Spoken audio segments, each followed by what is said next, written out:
Peeling back the layers of a trade tax, at its core, a tariff is simply a tax. It is a tax that a government imposes on goods and services that are imported from other countries. Think of it as an entrance fee. When a product, let's say a car manufactured in Germany, arrives at a port in the United States, the US government can charge a fee before that car is allowed to enter the American market. This fee is the tariff. The primary purpose of this financial barrier is to make the imported product more expensive for domestic consumers. By increasing the price of foreign goods, tariffs aim to give a competitive advantage to similar goods produced within the country's own borders. It is a fundamental tool of trade policy, used by nations for centuries to influence the flow of commerce across their frontiers. The logic seems straightforward. If a domestically produced shirt costs $20 and a similar imported shirt costs $18, many consumers might opt for the cheaper imported option. However, if the government places a 20% tariff on the imported shirt, its price increases. The cost to the importer becomes $18 plus a $3.60 tariff, bringing the new price to $21.60 before any retail markup. Suddenly, the domestic shirt at $20 looks more appealing. This simple mechanism is intended to shift consumer demand away from foreign products and toward domestic ones. The ultimate goal is often to protect local industries and the jobs they provide from what is perceived as lower-priced foreign competition. It is a protective shield constructed from taxes for the home economy. Governments also see tariffs as a source of revenue. Just like income tax or sales tax, the money collected from tariffs flows into the government's treasury. For some developing nations, tariffs on imports can actually represent a significant portion of their total government revenue, as they may be easier to collect than other forms of taxes like income or corporate taxes. In larger developed economies, the revenue aspect is typically secondary to the protective function. The funds raised can be used to finance public services, reduce other taxes, or fund government programs. This dual nature, protection and revenue, makes tariffs a versatile, albeit controversial, instrument in the hands of policymakers. So, to put it simply, a tariff is a government-mandated tax on imports, or, much less commonly, on exports. Its most common purpose is protectionism. This means it is designed to shield domestic companies from the competition posed by foreign firms. By artificially inflating the price of imported goods, tariffs encourage consumers to buy products made in their own country. This is a foundational concept in the study of international trade. It represents a direct government intervention into the free market, a deliberate attempt to alter the natural patterns of supply and demand that would otherwise exist in a world without trade barriers. Understanding this basic definition is the first step to unpacking the complex and often heated debates surrounding their use. Tariffs are not a one-size-fits-all tool. Governments have different types at their disposal, each tailored to achieve specific economic or political objectives. The most common type is the ad valorem tariff. This is Latin for according to value. An ad valorem tariff is calculated as a fixed percentage of the value of the imported good. For instance, if the United States imposes a 10% ad valorem tariff on imported French wine, a bottle valued at $50 would incur a $5 tariff. A more expensive bottle, valued at $200, would incur a $20 tariff.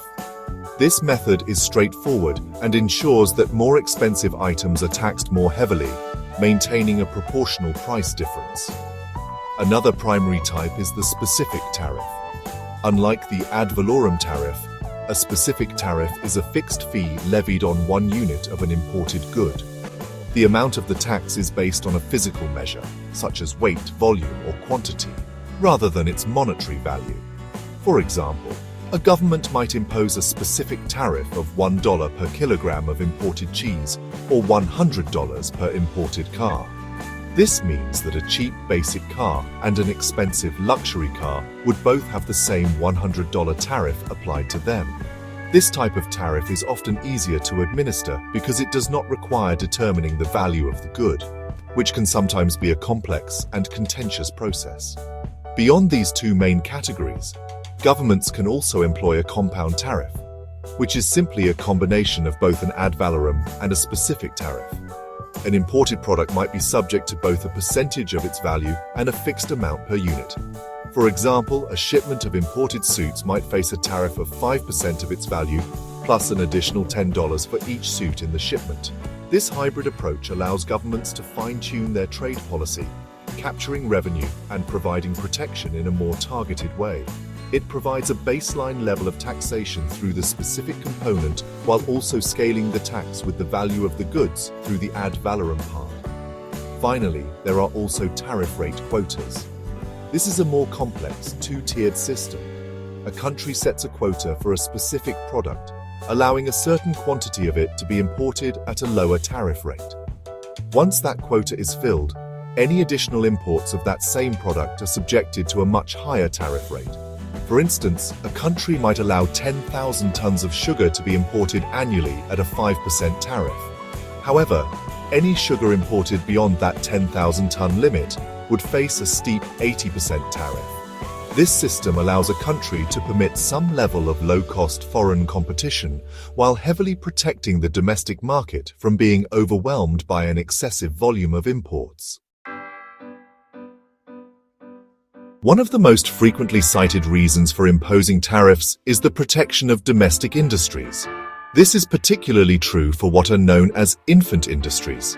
The argument is that new emerging industries within a country do not yet have the experience, scale, or efficiency to compete with established, mature industries from other nations. By imposing tariffs on competing foreign goods, the government gives these infant industries a protected space to grow. The hope is that, shielded from intense international competition, these companies can develop their capabilities, achieve economies of scale, and eventually become strong enough to compete on the global stage without the need for protection.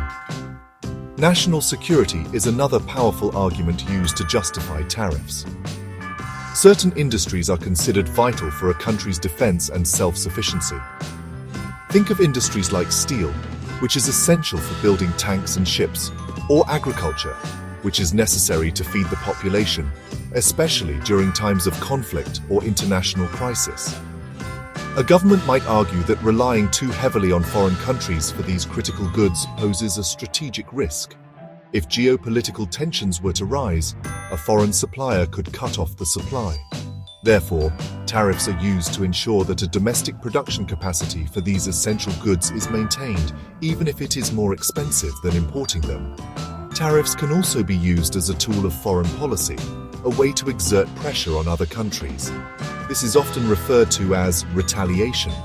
If one country believes another nation is engaging in unfair trade practices, such as subsidizing its own exports or imposing its own trade barriers, it might impose retaliatory tariffs. The goal is to inflict economic pain on the other country to force it to change its policies. This can lead to what is commonly known as a trade war, where countries go back and forth imposing tariffs on each other's goods. This use of tariffs is less about economic protection and more about political leverage and negotiation. Finally, a less common but still relevant reason is to address a significant trade deficit. A trade deficit occurs when a country imports more goods and services than it exports. Some policymakers believe that this imbalance is harmful to the domestic economy, representing a loss of wealth and jobs. By making imports more expensive, tariffs are intended to discourage consumers from buying foreign products and thereby reduce the overall level of imports. The aim is to bring the country's trade balance closer to zero or even into a surplus. However, most economists agree that tariffs are a blunt and often ineffective instrument for tackling a trade deficit, which is typically driven by broader macroeconomic factors. When a country imposes a tariff, the most immediate and visible effect is on consumer prices. The tariff increases the cost of imported goods, and this higher cost is almost always passed on, at least in part, to the end consumer. A television that used to cost $500 might now cost $550 after a 10% tariff is applied. This means that consumers have less purchasing power. Their money does not go as far as it used to. This effect is not limited to the imported goods themselves. Domestic producers, now facing less competition from cheaper foreign alternatives, may also raise their prices, knowing that consumers have fewer low-cost options available to them. The result is a general increase in the price level for that category of goods. While consumers often lose out, domestic producers in the protected industry are the intended winners. With foreign competition now more expensive, these domestic companies can sell more of their products and potentially at higher prices. This can lead to increased revenues, higher profits, and greater job security for workers in that specific industry. The government that imposed the tariff also benefits directly by collecting revenue from the tax on imports. This revenue can be a welcome addition to the national budget. However, this protection comes at a cost, creating an economic distortion where less efficient domestic firms are able to survive and thrive, not because of innovation or quality, but because of government intervention. The negative consequences, however, often extend beyond just higher prices for consumers. Other industries within the same country can also be harmed. Many domestic manufacturers rely on imported raw materials or components to produce their own finished goods. For example, a US company that builds cars needs to import steel, aluminum, and electronic parts. If the government places tariffs on these imported components, the car manufacturer's production costs go up. This makes their final product, the car, more expensive and less competitive, not only in the domestic market, but especially in export markets. In this way, protecting one industry can inadvertently inflict damage on another. Ultimately, tariffs create what economists call a deadweight loss. This represents a net loss of economic efficiency and value for the country as a whole. While some groups benefit, protected producers and the government, other groups lose, such as consumers and industries that use the imported goods. Economic analysis consistently shows that the losses suffered by the consumers and other industries are almost always greater than the gains enjoyed by the protected industry and the government. This happens because tariffs prevent the country from taking full advantage of the benefits of international trade, namely, the ability to obtain goods from the most efficient, lowest-cost producers in the world, freeing up domestic resources to be used in more productive ways. When a large country imposes a tariff, the exporting nation on the receiving end feels, well, significant economic pain. The most direct impact is a reduction in its export volumes. The tariff makes its products more expensive in the foreign market, which, leads to a decrease in demand from consumers there. For example, a Japanese automaker will likely sell fewer cars in the United States if those cars are suddenly 25% more expensive due to a new tariff. This decline in exports means lower revenues and reduced profits for the companies in the affected industry. They are being priced out of a market they once successfully competed in, through no fault of their own. This reduction in export sales has a cascading effect throughout the exporting country's economy. The companies that see their exports decline may be forced to scale back their operations. This can lead to production cuts, factory closures, and, most painfully, layoffs. Workers who lose their jobs in the export-oriented industry will have less money to spend, which reduces demand for other goods and services throughout the economy, and this could potentially lead to a broader economic slowdown, or even a recession. The entire supply chain that supports the export industry, from raw material suppliers to logistics companies, also suffers from the downturn in business activity. In response to the economic damage, the government of the exporting country is often politically pressured to retaliate. This is, honestly, a very common and predictable outcome. If the United States places tariffs on Chinese steel, the Chinese government is highly likely to respond by placing its own tariffs on American products, such as soybeans or airplanes. This tit-for-tat escalation creates a cycle of retaliation, commonly known as a trade war. The result is a widening of the economic conflict, where more and more industries on both sides are harmed by these new trade barriers. This not only hurts the two countries involved, but also disrupts global supply chains and creates uncertainty for businesses worldwide. Furthermore, the imposition of a tariff can force producers in the exporting country to become more competitive or seek out new markets. In the short term, Some firms might try to absorb the cost of the tariff themselves by lowering their profit margins to keep their prices stable in the foreign market. But, this is not sustainable in the long run. A more strategic response is to diversify their customer base. If the US market becomes too expensive to enter, a Mexican producer might focus more on exporting its goods to Europe, Asia, or other parts of Latin America. While this can lead to new opportunities, the process of finding and developing new markets is, honestly, slow, costly, and uncertain. History provides powerful lessons about the consequences of tariffs, and perhaps no example is more infamous than the Smoot-Hawley Tariff Act of 1930 in the United States. Enacted in the early stages of the Great Depression, the legislation was sponsored by Senator Reed Smoot and Representative Willis C. Hawley. Its original intent was to provide relief for American farmers who were struggling with low crop prices. However, during the legislative process, the bill expanded dramatically as various industry groups lobbied for protection. The final act raised United States tariffs on over 20,000 imported goods to record levels, with the average tariff rate on dutiable imports climbing to nearly 60%. The sponsors and supporters of the act argued that it would protect American jobs and industries from foreign competition, thereby helping to lift the country out of the economic slump. The theory was that by making foreign goods prohibitively expensive, Americans would be forced to buy domestically produced products, boosting United States factories and farms. However, even before the bill was passed, a petition signed by over 1,000 economists was sent to President Herbert Hoover, urging him to veto it.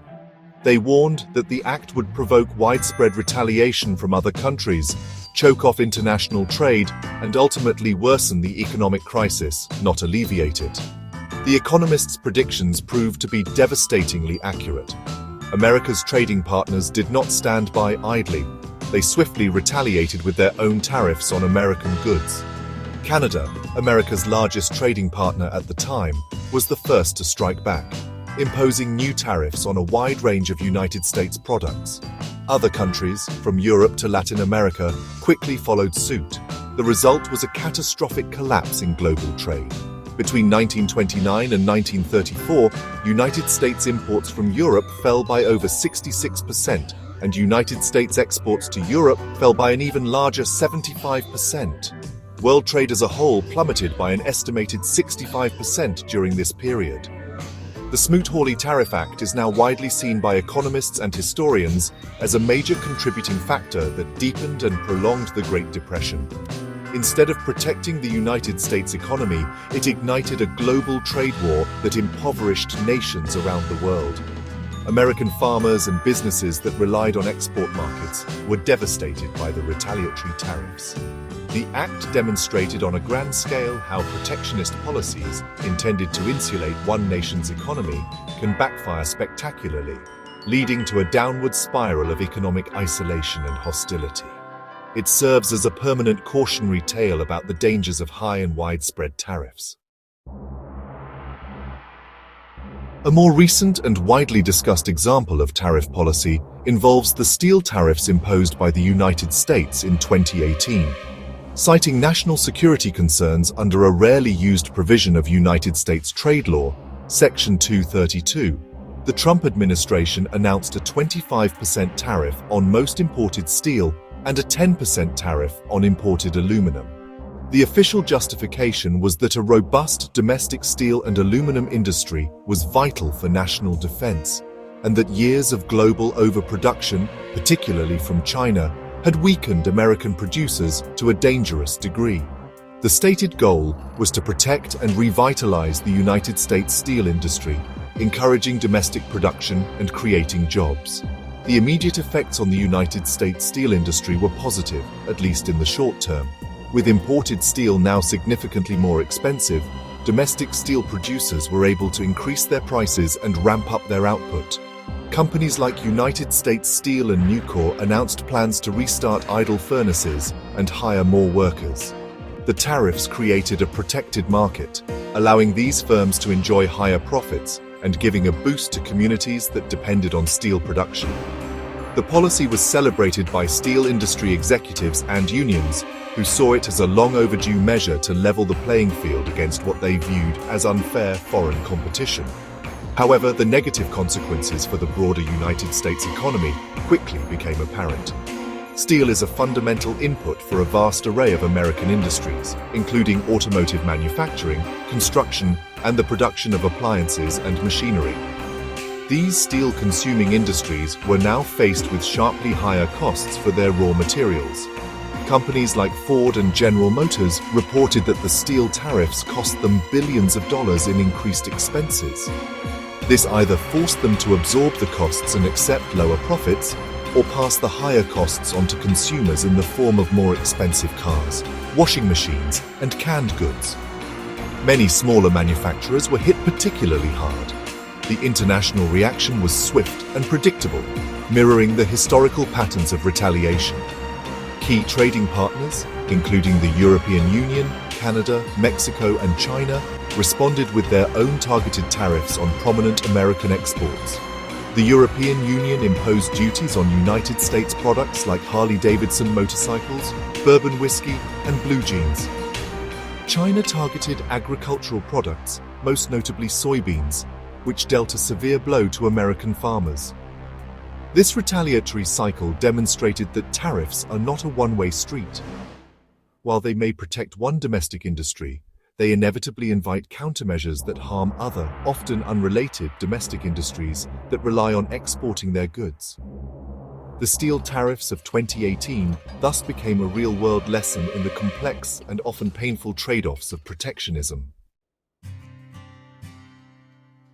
In the aftermath of the disastrous trade wars of the 1930s, world leaders recognized the need for a cooperative framework to govern international trade. This led to the creation of the General Agreement on Tariffs and Trade in 1947, which was later succeeded by the World Trade Organization in 1995.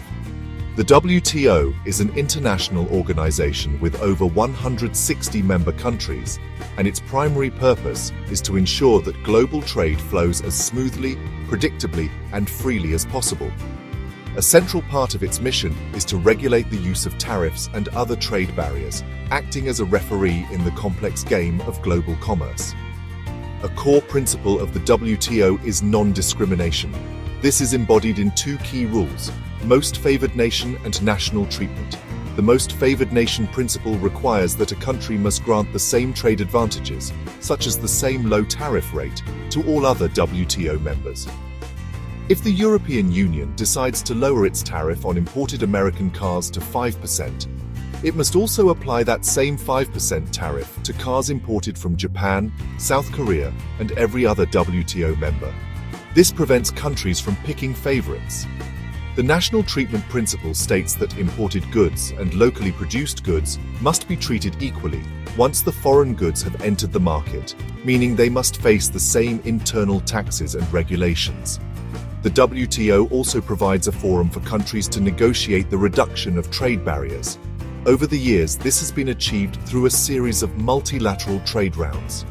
During these rounds, member countries come together to negotiate broad agreements to lower their tariffs on thousands of products simultaneously. This process of reciprocal liberalization has been enormously successful. Since the end of World War II, average tariff levels in industrialized countries have fallen dramatically, from over 40% to less than 4% today. This massive reduction in tariffs has been a major driver of the expansion of global trade and economic growth over the past several decades. Perhaps the most crucial function of the WTO is its dispute settlement system. When one member country believes that another member has violated the organization's rules, for example, by imposing an illegal tariff, it can bring a case to the WTO. A panel of independent experts will hear the dispute and issue a ruling. If the panel finds that a country's tariff is indeed illegal, it can authorize the complaining country to impose retaliatory tariffs as a countermeasure. This system provides a formal, rules-based mechanism for resolving trade disputes, preventing them from escalating into uncontrolled trade wars. It replaces raw economic power with the rule of law in international trade relations. In recent years, The global consensus in favor of free trade and low tariffs has shown signs of fracturing. The rise of economic nationalism and populism in various parts of the world has brought protectionist policies back into the political mainstream. We have seen a renewed willingness among some major economies to use tariffs unilaterally, not just for traditional economic reasons, but as tools for achieving broader geopolitical goals. The focus has shifted from multilateral negotiations at the WTO to bilateral deals and, at times, confrontational trade actions. This represents a significant departure from the trend of trade liberalization that dominated the late 20th century. This new environment is characterized by a number of emerging trends. There is a growing emphasis on fair trade as much as free trade, with countries increasingly using the threat of tariffs to address issues like intellectual property theft, state subsidies, and labor standards. We are also seeing tariffs being used as leverage in non-trade disputes, such as those related to technology competition, national security, and even human rights. This blending of trade policy with broader foreign policy objectives makes the use of tariffs more complex and unpredictable. It creates a climate of uncertainty for global businesses, which thrive on stable and predictable trade rules. The future implications of these trends are significant. A continued move away from the rules-based multilateral system embodied by the WTO could lead to a more fragmented and volatile global trading environment. We might see the world economy break into competing trade blocs, each with its own set of rules and tariff structures. This could disrupt the intricate global supply chains that have been built over decades, making goods more expensive and reducing economic efficiency. For smaller and developing countries, a world governed by the economic power of large nations rather than by agreed-upon rules could be particularly challenging, leaving them vulnerable to the whims of their larger trading partners. Looking forward, the global community faces a critical choice. One path leads back toward cooperation, strengthening institutions like the WTO and recommitting to the principles of multilateral trade negotiations to resolve disputes and lower barriers. The other path leads toward greater conflict, where unilateral tariffs and retaliation become the norm. The outcome will depend on the political choices made by the world's major economic powers. The lesson from history, from Smoot-Hawley to more recent trade spats, is that while tariffs may offer the tempting illusion of short-term protection, they often lead to long-term pain, economic disruption, and a less prosperous world for everyone.